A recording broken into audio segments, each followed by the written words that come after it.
చూడండి ఫ్రెండ్స్, మొత్తానికి ఈరోజు సంక్రాంతి ఎలా సెలబ్రేట్ చేసుకున్నారు. సో నేనైతే విజిట్ చేయడానికి వెళ్ళాను. సో ఎవ్రీ ఇయర్ ఏంటంటే కోడి పందాలు రేపల దగ్గర పల్లెకోన దగ్గర జరుగుతూ ఉండే కదా, పల్లెకోన ఊర్లో. కానీ ఈసారి ఏంటంటే డిఫరెంట్గా కొంచెం హైవేలో పెట్టారనమాట. అక్కడే దగ్గరలో ఉన్న హైవేలో పెట్టారు. మీలో చాలామంది తెలిసే ఉంటుంది ఆ ఏరియాలో. సో విజిట్ అయితే చేశానమాట. సో 1 అవర్ 2 అవర్స్ అనేది చూడటం అనేది జరిగిందనమాట. సరే, స్టాక్ మార్కెట్లో రేపు ఏం జరగబోతుంది, సో మరి ట్రేడింగ్ ఎలా పాయింట్ ఆఫ్ వ్యూలో ప్లాన్ చేయాలి, ఆ విషయాల గురించి చూద్దాం. జియో ఫినాన్స్ యొక్క Q3 రిజల్ట్స్ ఎలా ఉన్నాయో అప్డేట్స్ చూద్దాం. ఫీల్డ్లైట్కి సంబంధించిన ఇంపార్టెంట్ న్యూస్ అప్డేట్ ఉంది, అవి చూద్దాం. సో టాటా కన్జ్యూమర్కి సంబంధించిన ఇంపార్టెంట్ థింగ్ ఉంది, సో దాన్ని డిస్కస్ చేద్దాం. సో అలాగే HCL టెక్నాలజీకి సంబంధించిన టార్గెట్ అప్డేట్ చూద్దాం. విప్రోకి సంబంధించిన టార్గెట్ అప్డేట్ చూద్దాం.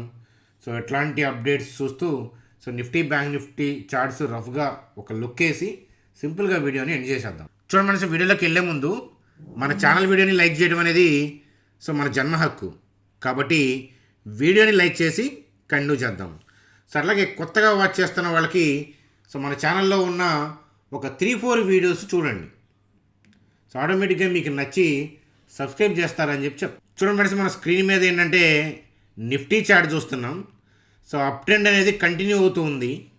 సో ఐటీ స్టాక్స్లో వచ్చిన ర్యాలీ కావచ్చు, అలాగే ఏంటంటే రిలయన్స్, అంటే నిఫ్టీలో one of the heavy weightage అయిన రిలయన్స్ సో ర్యాలీలో ఉండటం కూడా ఏంటంటే సో నిఫ్టీకి బలం చేకూర్చింది అని చెప్తాను. ఓవరాల్గా విప్రో లాంటి కంపెనీలు చూడండి, విప్రో కూడా ఏంటంటే గైడ్లైన్స్లు సరిగ్గా లేవు, రిజల్ట్స్ అంతగా బాగోలేదు, కానీ ఏంటంటే సో అవుట్ పర్ఫామ్ చేసింది. ఈరోజు స్టాక్ ప్రైస్ అనేది హయ్యర్ లెవెల్లో ఓపెన్ అయింది. సరే, ఆ తర్వాత కొంచెం డిప్ అయినా ఓవరాల్గా ప్రీవియస్ క్లోజింగ్ ప్రైస్తో కంపేర్ చేస్తే ఏంటంటే మంచి గెయిన్స్ అనేది విప్రో సాధించిందనమాట. సో అయితే ఇక్కడ టెక్నికల్గా వీక్నెస్ కనిపించకుండా 22,100 లేకపోతే 150 అనేది రెసిస్టెన్సు, లేకపోతే 22,300 అనేది రెసిస్టెన్సు, ఈ కైండ్ ఆఫ్ పాయింట్ ఆఫ్ వ్యూలో వెళ్తే ఇబ్బంది పడతారంటాను. ఎందుకంటే సో అంటే పైకి వెళ్తున్న మార్కెట్ వెళ్తూనే ఉంటుంది, ఎక్కడ స్ట్రక్అప్ అయిపోతుంది అనేది ఆ రన్నింగ్లో తెలుస్తుంది, అదనమాట. సో కాబట్టి ఏంటంటే సో మనం ఏదైనా రీట్రేస్మెంట్ కోసం వెయిట్ చేద్దాం. ఏదైనా డిప్స్ వస్తే 21,711 21,616 రీట్రేస్మెంట్ వస్తే ఇలా ప్లాన్ చేద్దాం. సో లేదు అని అంటే దగ్గరలో లెవెల్ ఏదైనా కావాలి అని అంటే సో మనం ప్లాన్ చేయాల్సిన లెవెల్ ఏంటంటే దగ్గరలో మనకి రీట్రేస్మెంట్ వచ్చి మళ్ళీ పైకి వెళ్ళేటట్లు ఉంటే కనుక సో 21,936 21,834 ఈ రీట్రేస్మెంట్ వస్తే ఇక్కడ ఉన్న బై ఆర్డర్స్ని ప్లాన్ చేసుకొని బై పాయింట్ ఆఫ్ వ్యూలో మనం ప్లాన్ చేయొచ్చు అని చెప్తాను. సో ఆల్ టైమ్ హైలో కూర్చుంది, ఎవ్రీడే హైకి వెళ్తున్నప్పుడు ఏంటంటే so every new high so opening తొందరపడద్దు, ఎందుకంటే హైయర్ లెవెల్లో ఓపెన్ అయినప్పుడు కొంచెం కిందకి జారుతూ ఉంటాయి. సో అట్లా అని చెప్పేసి మీరు సెల్ కొడితే మళ్ళీ ఏంటంటే పైకి వస్తూ ఉంటాయి. సో అట్లా అని చెప్పి మీరు బై చేస్తే ఏంటంటే హైయర్ టార్గెట్స్ ఇవ్వవు. సో ఏంటంటే నిద్రలోనే మనీ ఇచ్చేస్తుంది. ఎప్పుడైనా అప్ ట్రెండ్లో ఉన్నప్పుడు ఏంటంటే ఓపెనింగే జరిగిపోద్ది, అర్థమవుతుందా? ఎందుకంటే ఆల్రెడీ ఏంటంటే పీపుల్ సో ఆశావాదంతో ఉంటారు. చూడండి, యాక్చువల్గా బయింగ్ సెల్లింగ్ ఇక్కడ జరిగింది కదా, కానీ సో మన టెక్నికల్ పాయింట్ ఆఫ్ వ్యూలో నేనేమంటానంటే సో ఇక్కడ నుంచి ఇక్కడ దాకా బయింగ్ జరిగింది. సో అంటే ఇక్కడ నుంచి ఇక్కడ దాకా బయింగ్ జరిగిందనే దానికన్నా కూడా ఇక్కడ నుంచి బై ఆర్డర్స్ హెవీగా ఉన్నాయి, ప్లేస్ చేశారు ఇన్స్టిట్యూషన్ ప్లేయర్స్. కాకపోతే ఏంటంటే సెల్లర్ అవైలబిలిటీ అనేది హైయర్ లెవెల్లో ఉంది, అందువల్ల ఏంటంటే సో ఇక్కడ నుంచి ట్రేడ్ ఆర్డర్లు ఎగ్జిక్యూట్ అయ్యాయి. సో బయర్లు సెల్లర్ కాసేపు కొట్టుకోవడం అంటే బయర్లు ఎవరో కాదు, సెల్లర్లు ఎవరో కాదు, వాళ్ళే లోయర్ లెవెల్లో బై చేస్తారు, కొంత బుక్ చేసుకుంటారు, మళ్ళీ పైకి వెళ్తూ ఉంటారు. సో నెక్స్ట్ మళ్ళీ గ్యాప్ అప్ అయితే కొద్దిగా సెల్ చేసుకుంటారు, డిప్ అవుతుంటే బై చేసి పైకి వెళ్ళి తీసుకెళ్తూ ఉంటారు. సో కాబట్టి ఏంటంటే indication clear up trend. Retracement వస్తే ఈ లెవెల్ చూద్దాం, కింద లెవెల్ ఉంది కాబట్టి రీట్రేస్మెంట్ వస్తే చూద్దాం. కానీ రీట్రేస్మెంట్ వస్తుంది అని షార్ట్ సేల్ చేస్తే ఇబ్బంది పడతారంటాను. మార్కెట్లో ఏదైనా బ్యాడ్ న్యూస్ వచ్చి గ్లోబల్ న్యూస్ బాగోక లేదా అలా హైయర్ లెవెల్లోకి వెళ్తున్నప్పుడు సో హైయర్ లెవెల్లో ఓపెన్ అయ్యే ఆర్డర్లు ఎగ్జిక్యూట్ అవ్వక, అంటే they will try to buy the things, కానీ ఏంటంటే ప్రాపర్ సెల్ ఆర్డర్స్ దొరకపోయేసరికి వీళ్ళే రివర్స్లో సెల్ చేసి రీట్రేస్మెంట్ తెస్తారు. సో అలా పడచ్చు, కానీ అది ఎప్పుడు వస్తుందని ఎలా ఊహించగలం జరగకముందే. కాబట్టి అప్ ట్రెండ్లో ఎప్పుడు కూడా ఏంటంటే wait for the dips or else trade with the momentum. So కాబట్టి నిఫ్టీకి అయితే ఇబ్బంది అయితే ఏమీ లేదు అని చెప్తాను. మరొకసారి బ్యాంక్ నిఫ్టీ చార్ట్ గురించి నేను చెప్తాను, అది జాగ్రత్త. సో దానికి సంబంధించిన థింగ్స్ చెప్పి మళ్ళీ నిఫ్టీ గురించి ఒకసారి చెప్తాను. చూడండి ఫ్రెండ్స్, మన టెలిగ్రామ్ గ్రూప్లో ఇంట్రాడే పాయింట్ ఆఫ్ వ్యూలో అవైలబిలిటీ ఉంటే ఇస్తుంటాను. ఆపర్చునిటీ ఉన్నప్పుడు లేదా మన ట్రేడ్ పాయింట్ ఆఫ్ వ్యూలో ఉన్నప్పుడు ఫ్రీగానే ట్రేడ్ వ్యూస్ ఇస్తుంటాను. కాకపోతే రేపు నేను అవైలబిలిటీ ఉండే అవకాశాలే ఎక్కువ ఉన్నాయి కాబట్టి సో నేను ఇచ్చే అవకాశాలు ఉన్నాయి. కాబట్టి మీరు జాయిన్ అవ్వాలి అని అంటే ఇక్కడ ఫ్రీ టెలిగ్రామ్ లింక్ ఉంది, దీని ద్వారా జాయిన్ అవ్వమని చెప్పి చెప్తాను. మార్కెట్లో డూప్లికేట్స్ ఉన్నాయి, వాళ్ళు మనీ వసూలు చేస్తున్నారు. కాబట్టి ఎట్టి పరిస్థితుల్లో మీరు చూస్తున్న వీడియో కింద డిస్క్రిప్షన్లో ఉన్న లింక్ను వాడి మాత్రమే గ్రూప్లోకి రండి. చూడండి ఫ్రెండ్స్, బ్యాంక్ నిఫ్టీ గురించి చూద్దాం. సో బ్యాంక్ నిఫ్టీ గురించి చూసే ముందు సో ఫిడిలైట్కి సంబంధించి so technical collaboration with Italy based sin bias అని ఉంది ఇక్కడ చూడండి. సో దేనికోసం అంటే to transform south Asia leather chemical. So వాళ్ళ బిజినెస్కి సంబంధించి సమ్ కొలాబరేట్ అయ్యారు. ఆ పాయింట్ అయితే మనకు అర్థమవుతుంది కదా క్లియర్గా. ఫిడిలైట్ తెలుసు కదా, సో ఎంత స్ట్రాంగో తెలుసు కదా మీకు. సో ఫిడిలైట్ ఇండస్ట్రీస్కి సంబంధించిన ఇంపార్టెంట్ అప్డేటు. ఫండమెంటల్గా స్ట్రాంగ్ కంపెనీస్లో ఈ ఫిడిలైట్ ఒకటి మీకు తెలుసు కదా. ఫెవికాల్ ఎవరిది అంటే ప్రొడక్ట్ అదే ఫిడిలైట్ వాళ్ళదే కదా. సో వాళ్ళ ప్రొడక్ట్ ఫెవికాల్ రీప్లేస్మెంట్ ఉందా? లేదు, అంత స్ట్రాంగ్ కదా. సో అదనమాట ఫిడిలైట్ ఇండస్ట్రీ యొక్క ఫండమెంటల్స్ కూడా అంత స్ట్రాంగే. కాకపోతే ఏదైనా బాగా ప్యానిక్ అయ్యి నిఫ్టీ కుప్పకూలితే తప్ప ఎట్లాంటి స్టాక్స్ జనరల్గా ఇన్వెస్ట్మెంట్కి దొరకవు. జస్ట్ ఒక న్యూస్ అప్డేట్, స్టాక్స్ని మర్చిపోకుండా ఒక న్యూస్ అప్డేట్ మనం చదువుకుంటున్నాం అంతే. చూడండి సార్, జియో ఫినాన్స్. సో దానికి సంబంధించి చూడండి quarter and quarter point of వ్యూలో రెవెన్యూ అనేది సో 32% డిప్ అయింది. సో ప్యాట్ అనేది సో 56% డిప్ అయింది. సో ఇక్కడ థింగ్ ఏంటంటే మనం లోతుగా చూస్తే కారణాలు ఏంటంటే బిజినెస్ కొలాప్స్ అయితే కాదు. అక్కడ అంతకుముందు ప్రాఫిట్లు చూపించినప్పుడు సో రిలయన్స్ నుంచి వచ్చిన డివిడెండ్ బెనిఫిట్ కూడా ఏంటంటే ఇంతకుముందు మెర్జ్ అయ్యి ఉన్నాయి కదా, దాని నుంచి డివిడెండ్ వచ్చిన ప్రాఫిట్ని కూడా ఏంటంటే వాళ్ళు ఆ డివిడెండ్ కూడా ఏంటంటే వీళ్ళు ప్రాఫిట్లో గెలిపి చూపించారనమాట లోతుగా చూస్తే. సో అంతేగాని పెద్ద డీవియేషన్ ఏం లేదు. సో అలాగే ఏంటంటే ఇవి కూడా ర్యాలీ అవుతూ ఉన్నాయి. సో ఏ స్టాక్స్ అయినా సరే రీసెంట్గా మనం చూస్తున్నాం కదా, ఐటీ స్టాక్స్ లేదా ఈ జియో కానీ ఇక్కడ నెంబర్స్ అనుకూలంగా వేయకపోయినా కూడా స్టాక్ మార్కెట్లో ర్యాలీ అవుతున్నాయి. కారణాలు ఏంటి అని ఆర్గ్యూ చేయొద్దు. సో మన లైఫ్ చెప్పా కదా చాలాసార్లు మిస్టరీగానే ఉంటుంది. సో ప్రపంచంలో కూడా చాలా థింగ్స్ ఏంటంటే మిస్టరీయే, దాన్ని ఛేదించడానికి ట్రై చేయొద్దు. సో జస్ట్ ఏంటంటే మిస్టరీ టు ఎంజాయ్. అలాగే స్టాక్ మార్కెట్ కూడా ఏంటంటే ఆర్గ్యుమెంట్ చేయొద్దు అనమాట. సో ఐటీ స్టాక్స్ బాగోలేదు కదా, సో బాగోలేదు కదా కానీ ఎందుకు ర్యాలీ అయ్యాయంటే అంతే బయింగ్ జరుగుతుంది. కాకపోతే ఏంటంటే మనం అనలిస్టుల పాయింట్ ఆఫ్ వ్యూలో ఏంటంటే ర్యాలీ జరిగింది కాబట్టి ఊహించినంత బ్యాడ్ రాలేదనే పాయింట్ ఆఫ్ వ్యూలో మనం అనుకుంటాం. కానీ ఏంటంటే మార్కెట్లో రెండు జరుగుతాయి. కొంటంటే మార్కెట్ పైకి వెళ్తూ ఉంటుంది, సో అమ్ముతుంటే పడిపోతూ ఉంటుంది. సో ఎవరికో లాంగ్ రన్ పాయింట్ ఆఫ్ వ్యూలో కొనుక్కోవాలంటే ఇలాంటప్పుడు ఆపర్చునిటీని కొనుక్కునే వాళ్ళు ఉంటారనమాట. అంతేగాని పెరిగింది కదా అని చెప్పి లాజిక్ వెతకద్దు. ఎందుకంటే రిజల్ట్స్ బాగున్నప్పుడు ఏంటంటే మనకి సో గైడ్లైన్స్ కూడా బాగున్నప్పుడు ఖచ్చితంగా ఏంటంటే తిరుగు ప్రయాణం అవుతాయి అని అనుకున్నాం, కానీ అలా జరగలేదు. కానీ స్టాక్ మార్కెట్లో మనం అనుకున్నట్టు జరగకుండా ఇలా జరగడం అనేది చాలా సహజమైన విషయం. It's a natural thing, we have to accept. చూడండి ఫ్రెండ్స్, అలాగే మోర్గాన్ స్టాన్లీ వాళ్ళు హెచ్సిఎల్ టెక్ గురించి మాట్లాడుతున్నారు. సో హెచ్సిఎల్ టెక్నాలజీస్ యొక్క రిజల్ట్స్ మనం మాట్లాడుకున్నాం. టీసీఎస్, ఇన్ఫోసిస్ కన్నా కూడా మంచి రిజల్ట్స్. మీకు ఏ క్వార్టర్లో కూడా డీవియేషన్ కనిపించదు హెచ్సిఎల్ది.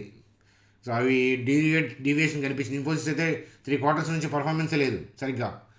సో అయితే టీసీఎస్ అయితే బెటర్ దాన్ ఇన్ఫోసిస్, కానీ ఈ రెండింటికన్నా బెటర్ ఏంటిది హెచ్సిఎల్. కానీ ఈక్వల్ వెయిట్ అంటే ఏంటంటే రిమైనింగ్ కంపెనీలకి ఎలా ఇంపార్టెన్స్ ఇస్తున్నారు ఐటీ సెక్టార్లో హెచ్సిఎల్ కూడా అంతే ఇంపార్టెన్స్ ఇస్తున్నారు అని చెప్పి చెప్తున్నారు. ఎందుకని మరి రిజల్ట్స్ బాగా వచ్చినాయి కదా, సో ఎందుకని అలా ఇస్తున్నారు అని అంటే సో ఇక్కడ థింగ్ ఏంటంటే పర్ఫార్మెన్స్ ఎలా బాగున్నా కూడా వాల్యుయేషన్ పాయింట్ ఆఫ్ వ్యూలో ఆల్రెడీ హెచ్సిఎల్ వాల్యుయేషన్ అనేది హయ్యర్గానే ఉంది. అందువల్ల సిఎంపీ నుంచి ఈ టార్గెట్ ఇస్తున్నాం అనే పాయింట్ ఆఫ్ వ్యూలో వాళ్ళు చెప్తున్నారనమాట.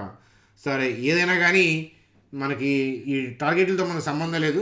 హెచ్సిఎల్ అనేది గాడిలో ఉండటం అనేది చాలా మంచి విషయం కదా. రిమైనింగ్ కంపెనీస్ అంతగా పర్ఫార్మెన్స్ లేనప్పుడు కూడా ఇవి అనుకూలంగా పర్ఫామ్ చేయడం అనేది శుభపరిణామం మన పోర్ట్ఫోలియోలో స్టాక్కి. కాబట్టి అదనమాట. భవిష్యత్తులో ఎప్పుడైనా హెచ్సిఎల్ టెక్నాలజీస్లో ఆపర్చునిటీ వస్తే మన ఛానల్లో చెప్తాను. మీకు అన్నీ కూడా పబ్లిక్గానే చెప్తాను మోస్ట్ ఆఫ్ ది థింగ్స్. కాబట్టి ఇలాంటివి పబ్లిక్గా కావాలంటే మన ఛానల్ని అతుక్కొని ఉండాలి కదా. సో కాబట్టి అది మీ ఇష్టం, సబ్స్క్రైబ్ చేస్తారా వద్దా అనేది. చూడండి ఫ్రెండ్స్, అలాగే సో మోర్గాన్ స్టాన్లీ వాళ్ళు టాటా కన్జ్యూమర్స్కి చెప్తున్నారు అన్నమాట దాని గురించి. So acquisition of organic India and capital foods. చూడండి ఇటువైపు స్టెప్స్ వేయడం మంచిదే. సో ఆ పాయింట్ ఆఫ్ వ్యూలో వీళ్ళు కూడా ఉన్నారనమాట. సో అలాగే కమింగ్ డేస్లో యొక్క పర్ఫార్మెన్సు, గ్రోత్ ఏంటి, సో డొమెస్టిక్ బిజినెస్ ఎలా ఉండొచ్చు, సో ఇవన్నీ కూడా ఏంటంటే ఊహించి వాళ్ళు ఏంటంటే టార్గెట్గా 1305 ఇచ్చారు. ఓవర్ వెయిట్ ఇస్తున్నారంటే ఏంటంటే ఈ ఎఫ్ఎంసీజీ సెక్టార్లో టాటా కన్జ్యూమర్కి రిమైనింగ్ స్టాక్స్తో కంపేర్ చేస్తే దీనికి ఎక్కువ ఇంపార్టెన్స్ ఇస్తున్నారు. అంటే వాళ్ళు ఇన్వెస్ట్మెంట్ చేసేటప్పుడు దీన్ని ఎక్కువ షేర్లు ఎక్కువ క్వాంటిటీలో కొనుక్కుంటారు. అదనమాట ఓవర్ వెయిట్ అంటే ఎక్కువ ఇంపార్టెన్స్ ఇస్తున్నారు. అదనమాట అండర్ వెయిట్ అంటే తక్కువ, ఈక్వల్ వెయిట్ అంటే సమానంగా రిమైనింగ్ స్టాక్స్ లాగే చూస్తున్నారని. సో ఇక్కడ ఏంటంటే ఓవర్ వెయిట్ ఇస్తున్నారు అని అంటే అర్థం ఏంటంటే ఎక్కువ ఇంపార్టెన్స్ ఇస్తున్నారని అర్థం అనమాట. చూడండి సార్, నోమ్రా వాళ్ళు విప్రో గురించి చెప్తున్నారు అనమాట. రెవెన్యూ బాగాలేదు, మార్జిన్ పాయింట్ ఆఫ్ వ్యూలో గైడ్లైన్స్లు బాగోలేదు అనే పాయింట్ ఆఫ్ వ్యూలో సో టార్గెట్ని రెడ్యూస్ చేసుకుంటా కరెంట్ మార్కెట్ నుంచి పడుతుంది అని చెప్తున్నారు. కానీ ఇలా చెప్తే మరి స్టాక్ ఏమో విప్రో పెరిగింది కదా అని అంటే సో వీటికి ఇక్కడ ఇచ్చే టార్గెట్స్కి స్టాక్ మార్కెట్లో ప్రైస్ యాక్షన్కి సంబంధం లేదు. చెప్పా కదా, బై చేస్తే పెరుగుతుంది. ఒక్కోసారి పిచ్చి భూమి అనుకునేది బీడు భూమి అనుకునేది కూడా రియల్ ఎస్టేట్లో వేసి రాళ్ళు బాత్తే ఏంటంటే సో దాని వాల్యుయేషన్ కమర్షియల్ అయిపోయి ఎక్కడికో వెళ్ళిపోతుంది. అదే రోడ్డు పక్కన ఉంటే పిచ్చి భూమి అయినా సరే ఎక్కడికో వెళ్ళిపోవట్లా. సో వెనకటి కాలంలో అలా ఉండేది కాదు కదా, పండితేనే దాని వాల్యూ, రోడ్డుకు దూరంగా ఉంటేనే వాల్యూ ఉండేదంట మన చిన్నప్పుడు, మన తాతల టైంలో. కానీ ఇప్పుడు అట్లా కాదు, రోడ్డు పక్కన అంటే చాలా వాల్యుయేషన్. అప్పుడు ఏంటంటే రోడ్డు పక్కన ఉంటే భయపడేవాళ్ళు, ఈ రేపొద్దున ఎక్స్టెండ్ చేస్తే ఆ పొలం ఎగిరిపోద్ది అనే పాయింట్ ఆఫ్ వ్యూలో భయపడేవాళ్ళు. అందువల్ల రోడ్డు పక్కన వాల్యూ తక్కువ ఉండేవి. సో ఇప్పుడంతా మారిపోయింది కదా. సో కాబట్టి ఏంటంటే ఇక్కడ థింగ్ ఏంటంటే దానికి సంబంధం లేదు. విప్రో పెరగడానికి వీళ్ళు ఇచ్చే టార్గెట్కి సంబంధం లేదు. వీళ్ళు చెప్పేది ఏంటంటే ఈ ఇంపార్టెంట్ థింగ్స్ అనమాట. అక్కడ స్టాక్ మార్కెట్లో బయర్కి సెల్లర్కి మధ్య డిమాండ్ థింగ్స్ ఏంటి, ఎలా జరుగుతుంది అనే దాన్ని బట్టి ఆ పైకి కిందకి వెళ్తుంటాయి. ఇవాళ ర్యాలీ వచ్చింది కాబట్టి నోమురా వాళ్ళని తప్పు చేయాలనే పాయింట్ ఆఫ్ వ్యూలో చూడొద్దు. నోమురా వాళ్ళు ఏ పాయింట్స్ చూసి అసలు అలా డిసైడ్ అయ్యారని చూస్తే వేరే కంపెనీని ఏ పాయింట్స్ చూడాలనే విషయం మనకి అర్థమవుతుందని చెప్తాను. చూడండి, అలాగే మోర్గన్ స్టాన్లీ వాళ్ళు డీమార్ట్ గురించి ఓవర్ వెయిట్ ఇస్తాయి ఏంటంటే టార్గెట్గా 4471. అంటే దీనికి కూడా చాలా ఇంపార్టెన్స్ ఇస్తున్నారనమాట. సో డీమార్ట్కి సంబంధించిన గ్రోత్ థింగ్స్ అవన్నీ కూడా చూసి, అలాగే నెట్వర్క్ ఎక్స్పాన్షన్ రిమైన్స్ ఏ కీ మానిటరబుల్, అంటే ఏంటంటే అది వాచ్ చేస్తూ ఉంటారు ఇంకా ఎలా ఎక్స్పాండ్ అవుతారు అనే పాయింట్ ఆఫ్ వ్యూలో చూస్తున్నారు. సో ఏదైనా కానీ ఏంటంటే డీమార్ట్కి వాళ్ళు ఓవర్ వెయిట్ ఇచ్చారనేది ఇక్కడ అప్డేట్గా చూడండి sir. Bank Nifty point of వ్యూలో సో ఏదైతే లైన్స్ ఉన్నాయో 48,160, 48,294. సో ఈరోజు కాదు, మీరు ప్రీవియస్ వీడియోలో కూడా ఆ లైన్స్ అక్కడే డ్రా చేసి ఉంటాయి. అర్థమవుతుందా? సో ఇప్పుడు కొంచెం మాడిఫై చేస్తున్నా చూడండి. సో 48,160, 48,386 దగ్గర సెల్ ఆర్డర్స్ ఉన్నాయి. కాకపోతే కింద నుంచి బయింగ్ జరుగుతుంటా వస్తుంది కాబట్టి ఇక్కడ ప్రాఫిట్ బుకింగ్ అవుతూ ఉంటుంది. కాబట్టి కాస్త రేపు రేంజ్ బౌండ్ అయ్యే అవకాశాలు ఉంటాయి. సో బై చేయమని సెల్ చేయాలి, మీరు ఏది చేయాలన్నా బ్యాంక్ నిఫ్టీ రేపు వోల్టాలిటీ అయితే కనుక ఉంటుంది. కావాలంటే మీరు అబ్జర్వ్ చేయొచ్చు అనమాట. ఎందుకంటే వాళ్ళ ఇంటెన్షన్ ఏమో పైకి వెళ్ళాలంది. ఇక్కడ సెల్ ఆర్డర్స్ ఉన్నాయి కాబట్టి ఆ సెల్ ఆర్డర్స్ని క్లియర్ చేసుకుంటా పైకి వెళ్తారు. కాబట్టి ఏంటంటే ప్రాఫిట్ బుకింగ్ అవుతా, లోయర్ లెవెల్ నుంచి బయింగ్ చేస్తా పైకి తీసుకెళ్లే ప్రయత్నం చేస్తారు. కాబట్టి ఏంటంటే సో జాగ్రత్తగా ఉండాలి బ్యాంక్ నిఫ్టీలో వోల్టాలిటీ వల్ల నిఫ్టీలో కూడా రేపు హెవీ వోల్టాలిటీ ఉండే అవకాశాలు ఉంటాయి. సో రేపు మీకు ఏ విషయం తెలుస్తుందంటే బ్యాంక్ నిఫ్టీ వోల్టాలిటీ ఉందనే విషయం తెలుస్తుంది. చూడండి, అక్కడ సెల్ ఆర్డర్ని బై ఆర్డర్ని బట్టి నేను ఆ వ్యూ చెప్తున్నాను. అంతేగాని విక్స్ అనేది వోల్టాలిటీ ఎంత ఉందో చెప్తుంది, ఎంత రాబోతుందో చెప్పదు. థర్మోమీటర్ ఎప్పుడు కూడా ఏంటంటే జ్వరం వస్తే చెప్తుంది, కానీ ఏంటంటే మీకే ఆ సిమ్టమ్ కనిపిస్తుంది. బాడీ అనేది ముందే ఇండికేట్ చేస్తుంది. అంతేనా? అంతే కదా. అలాగేంటంటే ఇక్కడ ఆ ఆర్డర్స్ ఏంటి, ఆ ఫ్లో ఏంటి, ఎలా ఉంది, మార్కెట్ యొక్క వ్యూ ఏంటి, అది ఏంటంటే ముందు ఇండికేట్ చేస్తుంది. వోలటాలిటీ వచ్చిన తర్వాత కొలత వేసుకుంటే ఏమొస్తుంది చెప్పండి, తూనికలు కొలత వేసుకుంటే అదేం మనకు ఏం ఉపయోగం ఉండదు. కానీ వోల్టాలిటీ వస్తుందా లేదా అనేది ముందు చెప్పచ్చు. అదే రేపు వోల్టాలిటీ మీరు చూస్తారు. రేపు ఈవినింగ్ మనం మాట్లాడుకుందాం బ్యాంక్ నిఫ్టీ గురించి. ఈ ఏరియాలో కాస్త రేంజ్ బౌండ్ అవుతా, పైకి వెళ్ళని ట్రై చేస్తా, కిందకి అలా ఏంటంటే పైకి కిందకి రేపు ఇంటర్డే చేసేవాళ్ళు మాత్రం భలే అయ్యే అవకాశాలు. సో అది ఫ్రెండ్స్ మనకి ఈరోజు వీడియో. రేపటి వీడియోలో కలుద్దాం, రేపు రన్నింగ్ మార్కెట్లో కలుద్దాం. మీకు ఏదైనా క్వెరీస్ ఉంటే కామెంట్ సెక్షన్లో కామెంట్ చేయండి. సో హాయిగా నిద్రపోయండి. Bye friends, good day.